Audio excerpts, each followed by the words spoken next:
security correspondent Jeff Pegues has more about what we know about him.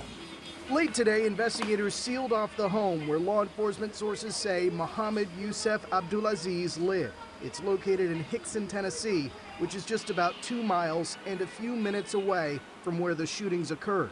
Federal law enforcement officials say Abdulaziz is 24 years old and was born in Kuwait and became a naturalized U.S. citizen. His father was from Nablus in the West Bank and his mother from Kuwait. He was not on any U.S. terror list, and the FBI was not aware of his having any terrorist leanings. Officials will now go through his computers and any social media postings as they try to determine what motivated the gunman to act. The FBI's Ed Reinhold is leading the investigation. We're going to do an intense look at him to see if what his connections are.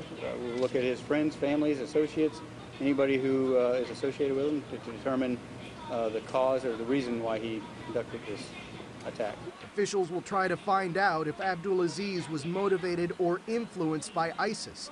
The group has been calling for lone wolf-style attacks in the U.S. on the military and police during the month of Ramadan, which ends tomorrow. Over the July 4th holiday, federal law enforcement officials warned of the potential for an attack. Late today, the Department of Homeland Security called for increased security at certain federal facilities out of an abundance of caution. A week ago today, FBI Director James Comey said agents had made arrests to thwart July 4th attacks, but also acknowledged that ISIS has thousands of followers on Twitter and tracking them is a challenge. Scott Abdulaziz had been stopped by local police. He was booked for a DUI in April. Jeff, thank you. And we've just received word from the Department of the Navy that one of those wounded today was a U.S. Navy sailor. An investigative thread I would mention at this point is that we're taking a hard look at a Twitter account, an ISIS-linked Twitter account that seemed to have foreknowledge of the shooting in Chattanooga. The tweet went out at 10:34 with the hashtag Chattanooga, referring to American dogs and a likely shooting. This, of course, was about 15 minutes before the shooting took place, so this may be significant, but at least at this time we know the identity of the shooter and that Homeland Security at this hour is taking action to ramp up security at federal facilities. Stuart. Hey, Catherine.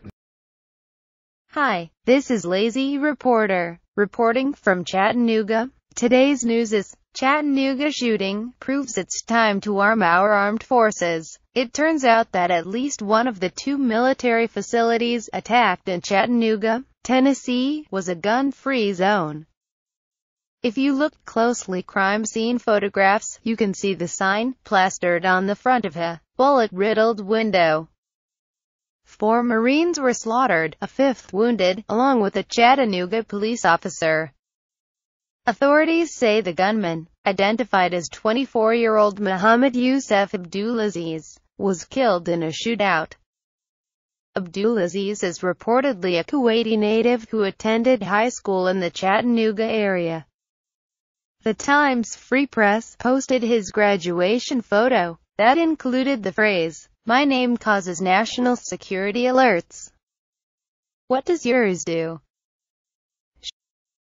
The FBI says it's too soon to speculate on the suspect's motive, but I think we've all got a pretty clear understanding of what went down. For more news, subscribe.